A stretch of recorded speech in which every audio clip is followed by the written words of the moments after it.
Oliver, ¿estás dormido? Un largo silencio. No. Pensando. ¿Sobre qué? Los dedos de los pies salían y entraban del agua. Sobre una interpretación que hizo Heidegger de un fragmento de Heráclito. O cuando ni yo tocaba la guitarra, ni él escuchaba los auriculares, aún con el sombrero de paja en la cabeza, rompí el silencio. Elio, dime, ¿qué estás haciendo? ¿Leer? No, no estás leyendo. Pensar entonces. ¿Sobre qué?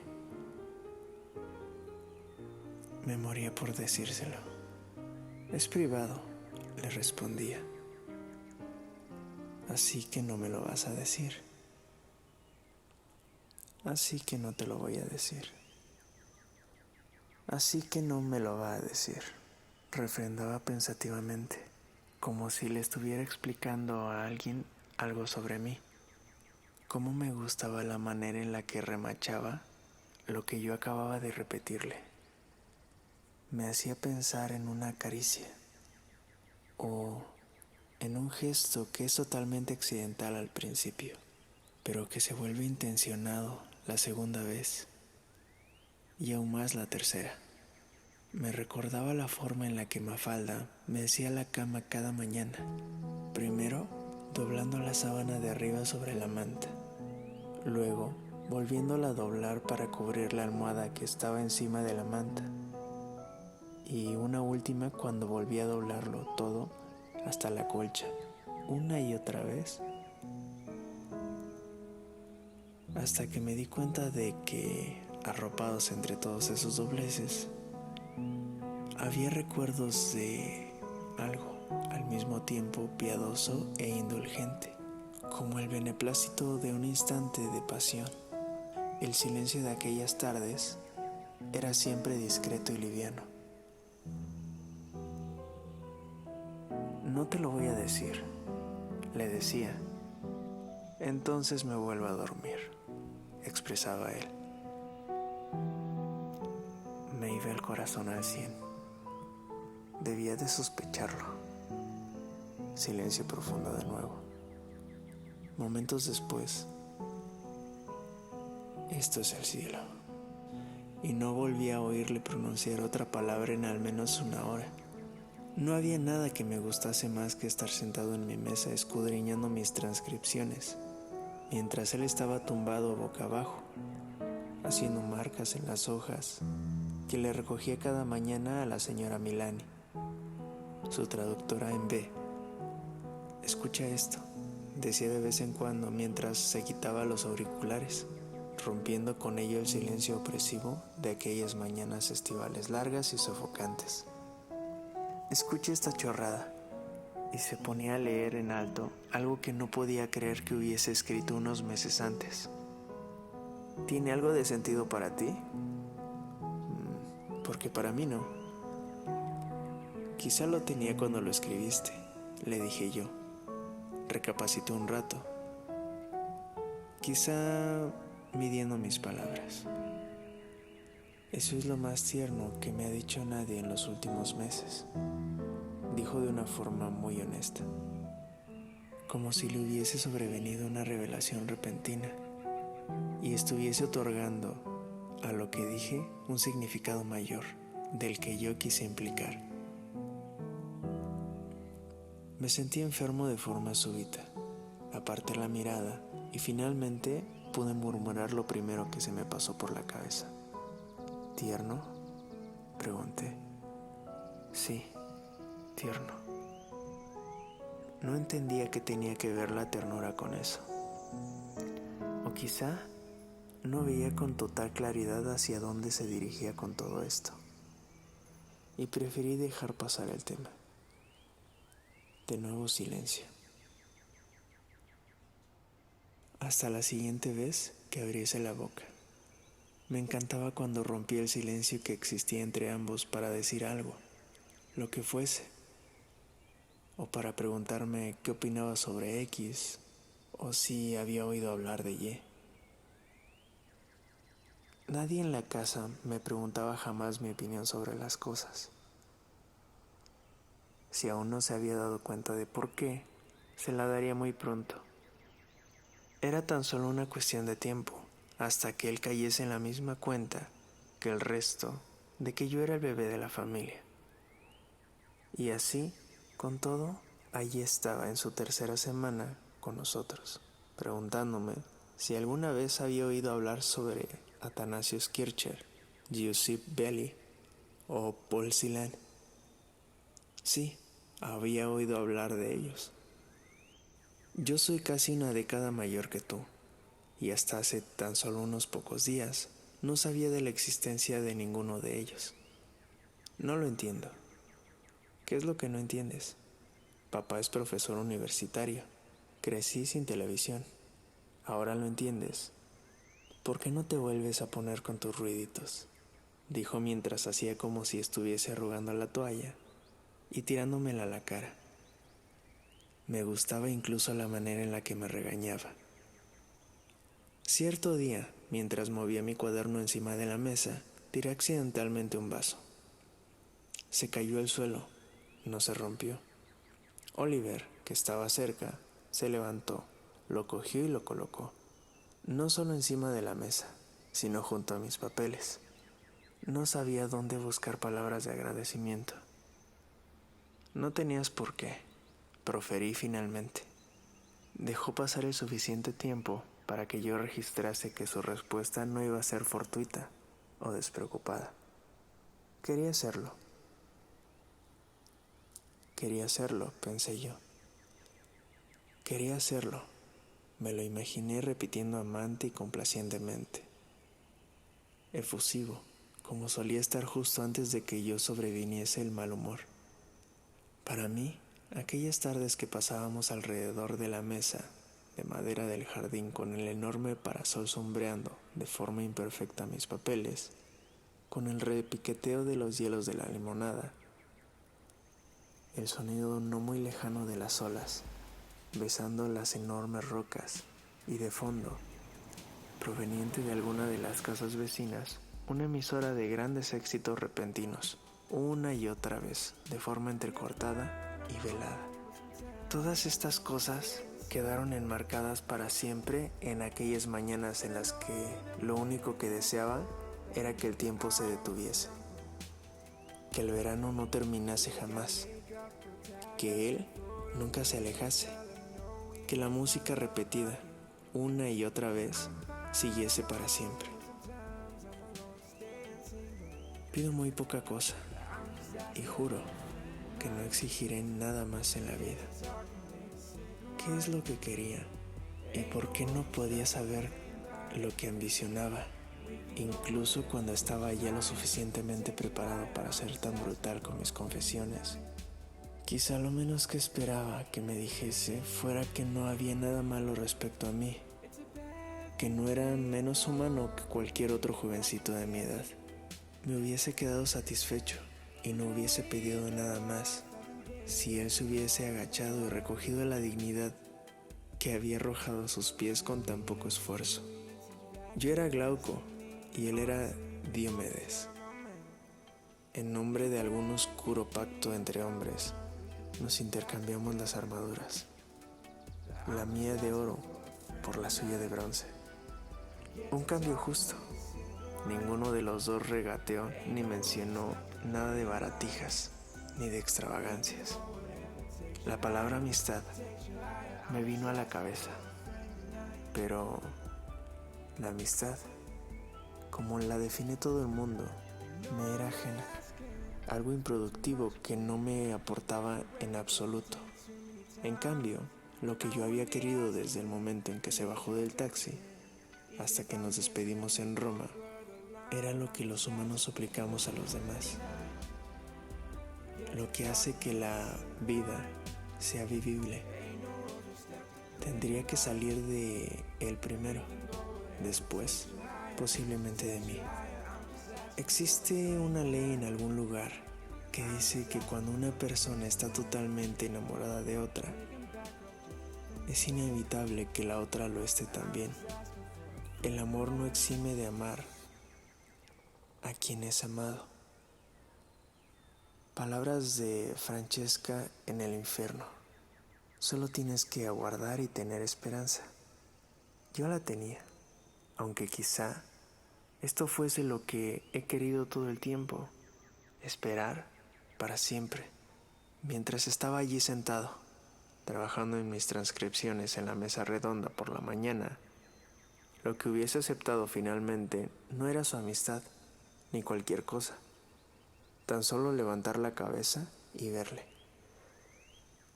Loción solar, sombrero de paja, bañador rojo, limonada, elevar la vista y encontrarle allí. Oliver, muy pronto llegará el día en que mire y ya no estés más en tu lugar.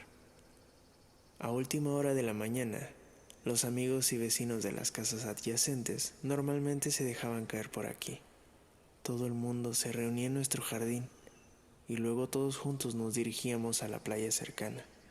Nuestra casa era la que más cerca estaba del agua y todo lo que hacía falta era abrir la puertecilla de la balaustrada, bajar por las estrechas escaleras del peñasco y ya estabas en las rocas.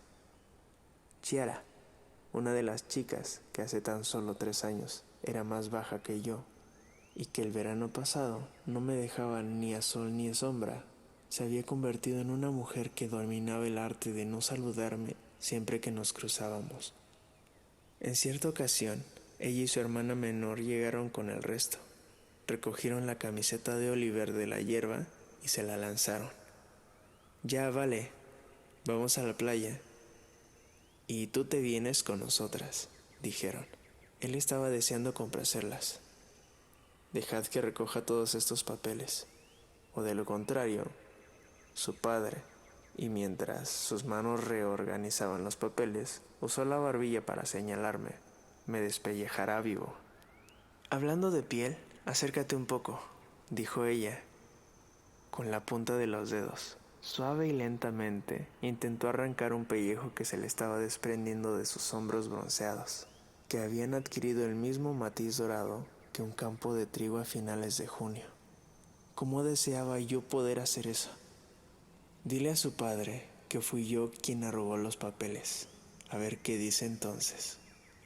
Echando un vistazo a los manuscritos que Oliver había dejado sobre la enorme mesa del comedor, antes de subir las escaleras, Chiara le gritó desde el piso de abajo que ella podría haber hecho una traducción mejor de esas hojas que la traductora local. Chiara, que era hija de un expatriado como yo, tenía una madre italiana y un padre americano. Hablaba en inglés e italiano, con ambos. También sabes mecanografiar. Su voz procedía del piso de arriba, donde buscaba por su habitación otro bañador. Desde luego. Luego, desde la ducha, portazos, porrazos de cajones, golpes de zapatos. Escribo bien a máquina, gritó ella mientras miraba hacia arriba, al hueco vacío de la escalera. ¿Tanto como hablas? Mejor. Y te haría también mejor precio. Necesito 5 páginas traducidas al día, listas para recoger cada mañana. Entonces no te haré nada, soltó Chiara. Búscate otra persona. Bueno, la señora Milani necesita el dinero, dijo mientras bajaba con la camiseta ondulada azul, alpargatas, un bañador slip rojo, gafas de sol y la edición roja de Loab de Lucrecio, de la que nunca se separaba. Me va bien con ella, dijo a la vez que se extendía la crema en los hombros. Me va bien con ella, dijo Chiara con una risa tonta. A mí me vas bien tú. A ti te voy bien yo. A ella le va bien él. Dejad de hacer el payaso y vamos a bañarnos, dijo la hermana de Chiara. Me costó mucho tiempo darme cuenta de que tenía 4 personalidades, según el bañador que llevase puesto. El hecho de saber a qué atenerme me hizo pensar que poseía cierta ventaja. Rojo, descarado, testarudo, muy maduro, casi brusco y malhumorado. Mantenerse alejado. Amarillo, enérgico, optimista, gracioso, aunque no carente de púas. No ceder con facilidad. Puede volverse rojo en cualquier momento. Verde. Casi nunca lo llevaba. Conformista, con ganas de aprender, hablador, deslumbrante. ¿Por qué no sería siempre así? Azul. Lo llevaba la tarde que entró en mi habitación por el balcón. El día que me dio un masaje de hombros, o cuando recogió el vaso del suelo y lo colocó justo a mi lado. Hoy iba de rojo. Estaba acelerado, revuelto, vigoroso. Cuando se disponía a salir, cogió una manzana de un cuenco enorme de fruta. Profirió un animado: «Luego, señora P», a mi madre, que estaba sentada con un par de amigas a la sombra. Las tres en traje de baño, y en lugar de abrir la puertezuela que daba al camino estrecho que iba hacia las rocas, la saltó. Jamás ninguno de nuestros invitados había sido tan espontáneo. Todo el mundo le adoraba por eso. Todo el mundo aprendió a apreciar su «luego». «Ok, Oliver, ok. Luego», dijo mi madre, intentando imitar su jerga y aceptando incluso su nueva forma de tratamiento como señora P. Siempre había sido algo brusco en esa palabra. No era un hasta luego, o un cuídate, ni siquiera un chao. Luego era un saludo excitante y rompedor, que daba de lado a todas nuestras melifluas sutilezas europeas. Luego dejaba siempre un regusto áspero en lo que hasta entonces había sido un momento cálido e íntimo. Luego no cerraba las cosas de forma suave, ni daba pie a que se fuesen muriendo poco a poco. Procuraba un severo portazo, pero luego era también una forma de evitar decir adiós y facilitar todos los adioses. Se dice luego sin dar a entender que es una despedida, sino para decir que en breve estarás de vuelta. Es el equivalente a «ser un segundo», la respuesta que le dio a mi madre después de que ésta le pidiese que le pasase el pan mientras él se entretenía apartando las espinas del pescado. Mi madre, que odiaba lo que ella denominaba sus americanismos, terminó por referirse a él como el cowboy, el vaquero. Comenzó como algo despectivo, pero rápidamente se tornó en un apodo cariñoso que acompañaba a su otro mote, que se le otorgó durante su primera semana allí, cuando bajó a la mesa del comedor después de ducharse, repeinado hacia atrás. La Star, había dicho ella para abreviar la Movie Star. Mi padre, que siempre era el más indulgente de todos, aunque el más observador, ya había descifrado al cowboy. «Es un tímido, ese es el problema», dijo cuando le preguntaron por el desabrido «luego» de Oliver. ¿Oliver tímido? Eso era nuevo. ¿Podía todo aquel brusco americanismo ser solamente una manera exagerada de encubrir el hecho de que no sabía o tenía miedo de no saber cómo despedirse con gracia? A raíz de esto recordé que durante días se había negado a comer huevos pasados por agua por las mañanas. Al cuarto o quinto día, Mafalda insistió en que no podía abandonar la región sin haber probado los huevos. Al final accedió, lo que le llevó a tener que admitir, no sin un cierto matiz de auténtica incomodidad, que nunca se preocupó en ocultar, que no sabía cómo abrir un huevo pasado por agua. «Déjame a mí», dijo ella. Desde aquella mañana, tras mucho tiempo entre nosotros, le llevaba 2 huevos y no servía a los demás hasta que no hubiese abierto la cáscara de ambos. «¿Querría un tercer huevo?», preguntó ella. Había gente a quien le gustaban más de 2 huevos. «No, con 2 vale», respondió él. y volviéndose hacia mis padres, añadió: me conozco, y si me tomo 3, luego serán 4, y después más. Nunca había oído a alguien de su edad decir me conozco. Me sentí intimidado. Sin embargo, a Mafalda ya la había convencido mucho antes, durante su tercera mañana con nosotros. Cuando le preguntó si le gustaba tomar zumo por las mañanas, él contestó que sí. Seguramente esperase néctar de naranja o de pomelo, pero lo que recibió fue un gran vaso lleno hasta el borde de jugo de albaricoque muy denso. Nunca antes lo había tomado. Ella se puso delante de él, con la bandeja apretada contra el delantal, intentando vislumbrar su reacción mientras se lo tragaba. Al principio no dijo nada. Luego, probablemente sin pensar, se relamió. Ella estaba en el cielo. Mi madre no podía creerse que gente que daba clase en las grandes universidades se relamiese los labios después de beber un zumo de albaricoque. Desde aquel día, un vaso de ese elixir le estaba esperando cada mañana. Se quedó perplejo al saber que, de entre todos los lugares posibles, había albaricoques en nuestro huerto. Al final de la tarde, Mafalda solía pedirle que subiese a una escalera con una cesta y recogiese los frutos que estuviesen vergonzosamente sonrojados. No, este está aún demasiado joven. Los jóvenes no tienen vergüenza. La vergüenza llega con la edad. Nunca olvidaré cómo le observaba desde la mesa cuando se subía por la pequeña escalera en su bañador slip rojo y tardaba una eternidad en coger los albaricoques más maduros. De camino a la cocina, cesta de mimbre, alpargatas, camisa ondulada, crema bronceadora y demás. Me lanzó uno enorme y me dijo: píllalo. De la misma manera en la que hubiese lanzado una pelota de tenis de lado a lado de la pista y yo hubiese dicho: sacas tú.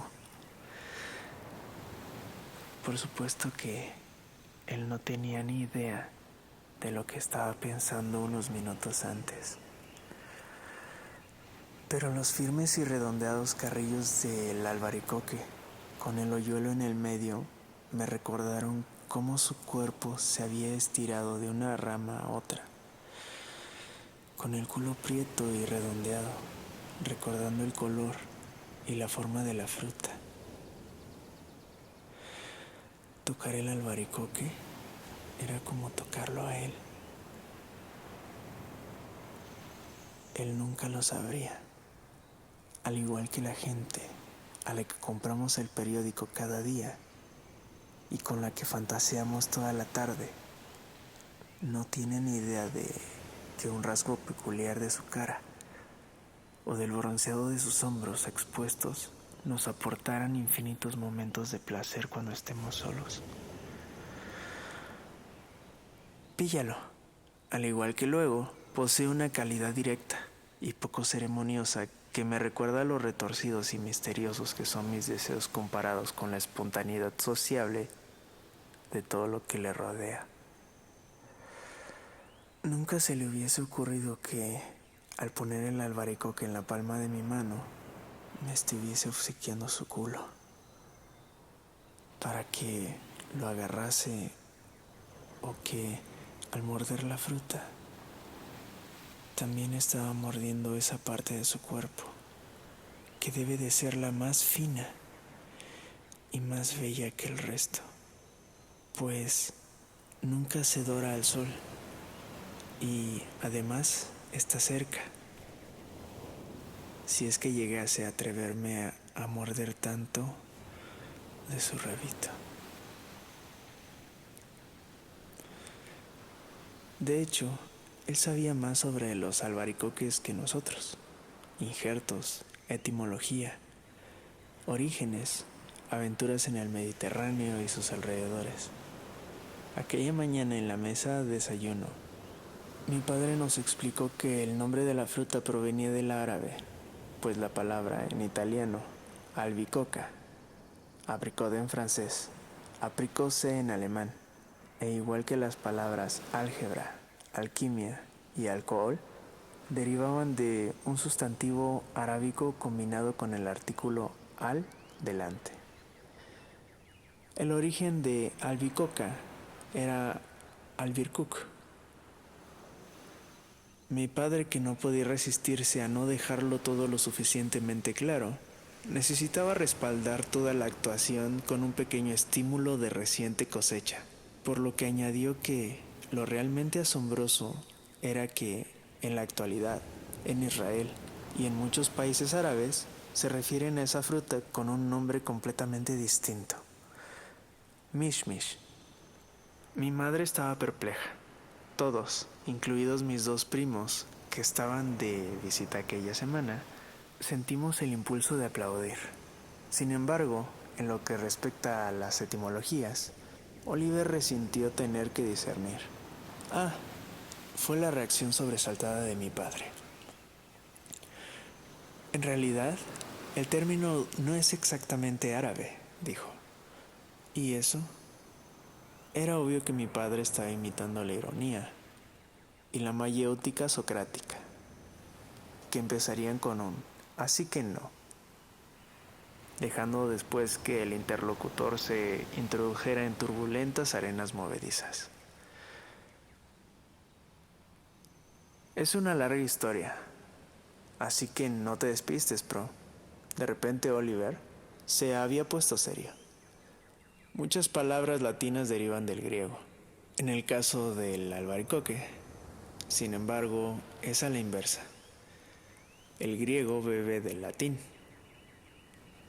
La palabra latina era praecocum, de precoquere, precocinado, que madura antes, como el caso de precoz, que significa prematuro.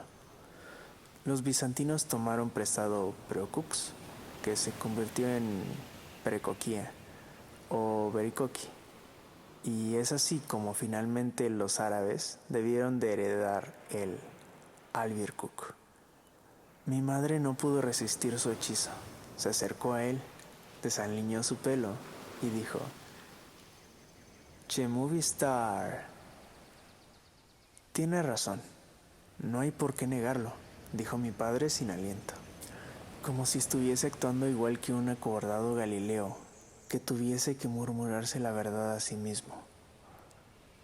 Lo sé, gracias a un curso elemental de filología, dijo Oliver. Todo lo que yo podía pensar era: albaricoque, rabito, rabito, albaricoque, albaricoque, rabito, rabito, albaricoque.